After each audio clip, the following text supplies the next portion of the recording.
Hello children, today we are going to study about the chemical effects of electric current. This is chemical effects of electric current, children. Chemical effects of electric current. We are going to study about this, children. Chemical effects of electric current. Okay, so what is electric current? What is electric current? The movement of electrons constitutes an electric current, children. Fine. To make an electric current flow continuously, children, what two things are necessary? A continuous unbroken path or circuit is needed for the current to flow through. For this, children, what is required? A copper wire is required. Okay, children, what all things are required so that the current should flow properly? To make an electric current flow continuously, two things are necessary. Firstly, a continuous unbroken path or circuit, which I told you just now, children, that is needed for the current to flow through. For this, copper wire is generally used and it is a good conductor, because children, it is a good conductor. Okay, because it is a good conductor. Fine. A switch is inserted and a switch is also needed. A switch is also needed. Why it is needed? Is inserted in the circuit to make or break the circuit as required. Okay. Then secondly, children, what do we need? We also need a driving force. And what is that driving force known as? That driving force is known as electromotive force. What is it known as? That is known as electromotive force. Now, what is the role of this electromotive force, children? The role is to push the electrons, to push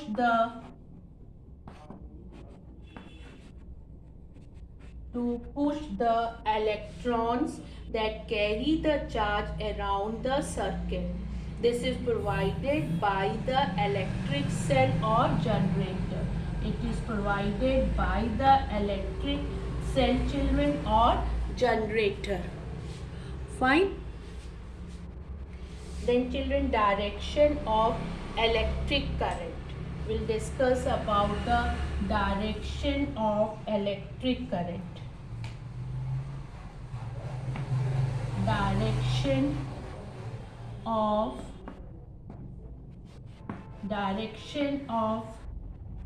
electric current. Children, direction of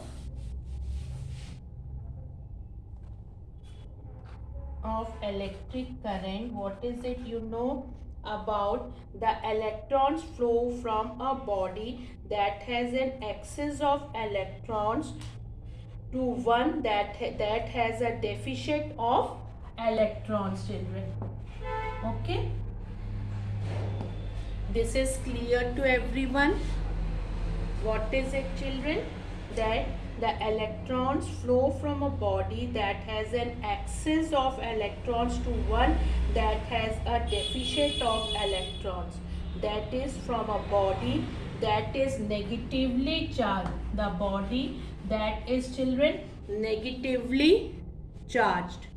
Okay. To a body that is positively charged. To a body that is positively charged. So, an earlier scientist thought that the electric current is the flow of positive charge from a positively charged body to a negatively charged body. Therefore, took this as the direction of flow of current. Now children, today we consider the flow of conventional current to be from positive to negative children. What is it children? Conventional current. That is conventional current children. What is it? That is conventional current to be from positive to negative, and the flow of electronic current to be from negative to positive. That is children electronic current. That is children, that is electronic current. Fine. Now conduction through liquids we will discuss. Just now we discussed about the electric current children, then the electromotive force, about the circuit, then direction of electric current, in which we discussed about the conventional current and electronic current. Now conduction through liquids. Conduction through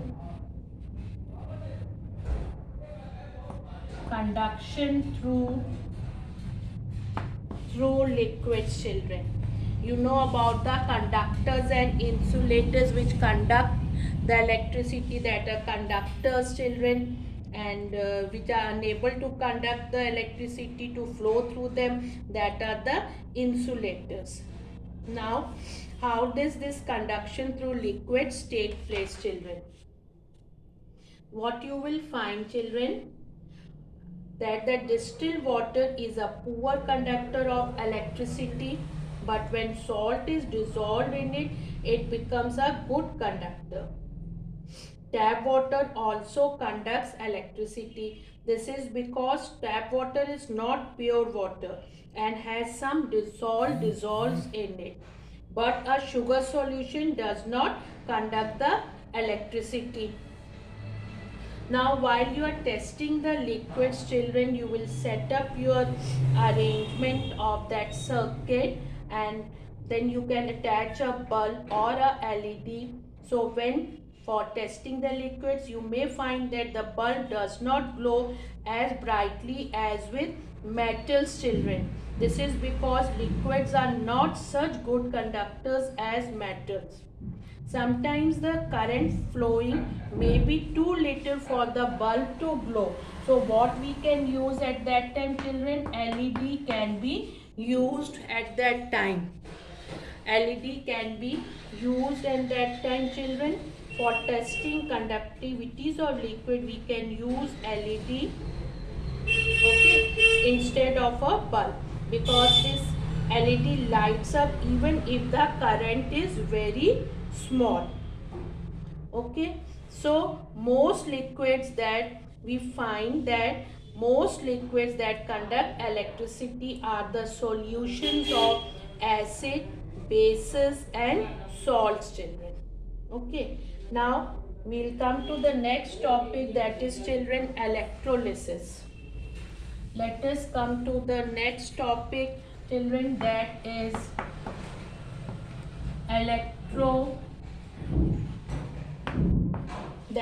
electrolysis. Now what does this electrolysis mean? The process of breaking up of an electrolyte chemically on passing an electric current through it is called as electrolysis children. Now there is one more term children, that is electrolyte. One more term, it is children electrolyte. One more term, what is it? That is electrolyte children. A substance which conducts electricity in the liquid state or when dissolved in water and breaks up chemically during the process, that is known as electrolyte. Okay, now how does this electrolysis process take place? When an electrolyte such as copper sulfate is dissolved in water, copper copper sulfate is dissolved in water, it breaks up into children positively and negatively charged particles. And what are that are known as ions. Positively and negatively charged particles are known as ions, children. And the positively charged ions, they are known as cations. Positively charged are known as cations, while the negatively charged particles, what are they known as? They are known as ions, children, and they are negative charged. Okay. Ions move about freely in the aqueous solution. When electric current is passed through this solution, children, the cations, these cations which are positively charged, they move towards the electrode. They move towards the electrode. There are two electrodes, cathode and anode, children. When electric current is passed through the solution, the cation moves towards the negatively charged. Negatively charged. That electrode, that is a cathode. Okay, children. And ions towards the positively charged electron. That is anode. What is it, children? That is anode. Okay. This is the movement of ions during electrolysis. This is the movement of ions during the electrolysis. Movement of ions during electrolysis. Two electrodes were there. One is cathode and other is anode. Cathode is negatively charged. This is positively charged, children. Batteries is also there. Now electrolyte, it is copper sulfate solution. So positive charge and negative charge. Positive are the cations. They will move towards the cathode. This is negative charge. And the negative charge anions will move towards the positive anode. Now uses of electrolysis. Now we will discuss uses of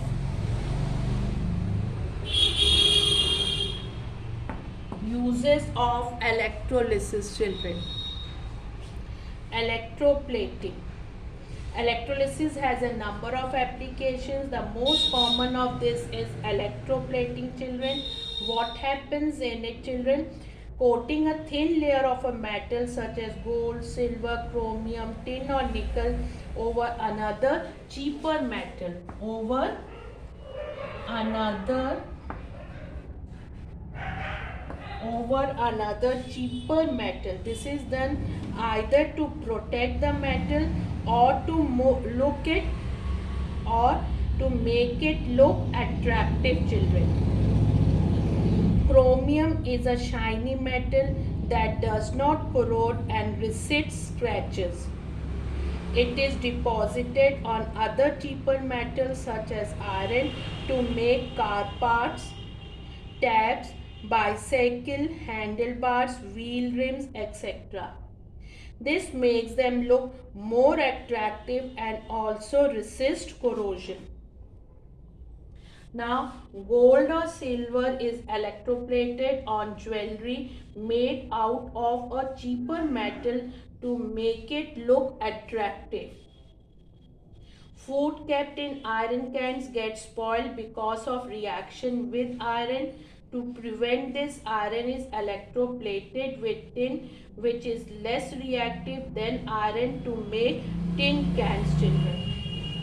Okay, now we will discuss about to electroplate a metal object with copper, children. How can we do this electroplating? Okay, you are doing the electroplating. Here it is a spoon. Okay, this is a spoon. Then what you have to do it, you have to take an here electrolyte, which is a copper sulfate solution is the electrolyte.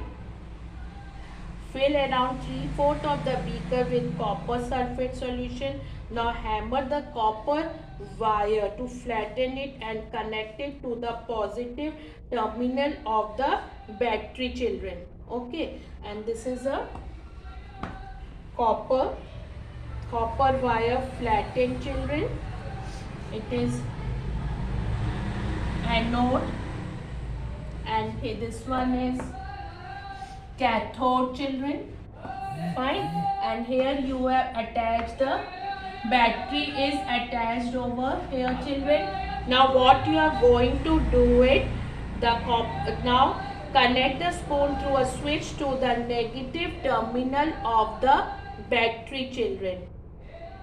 Dip both of them in the copper sulfate solution, making sure that do not touch each other.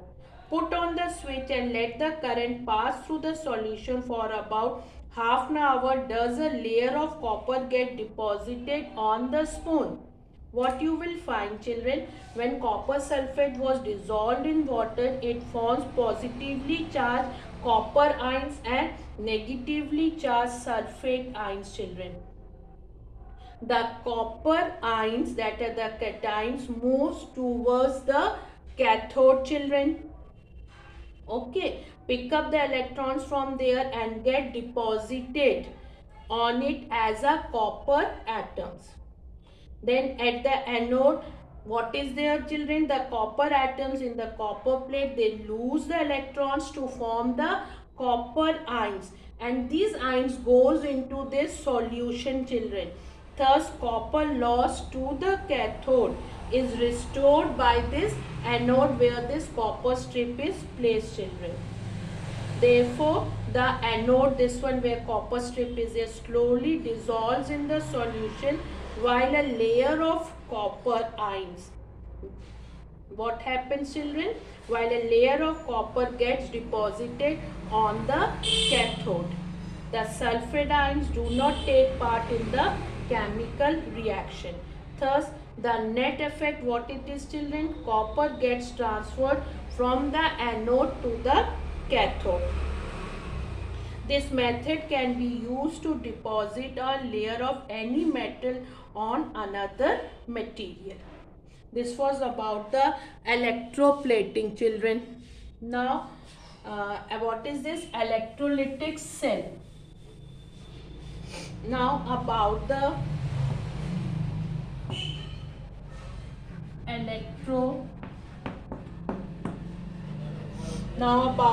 electrolytic cell, children. The above arrangement consisting of an electrolyte, two electrodes that are anode and cathode, and a source of current is known as electrolytic cell.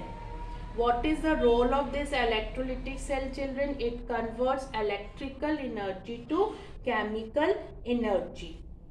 Now we'll discuss about the purification of metals, how it can be done, the purification of metal, children.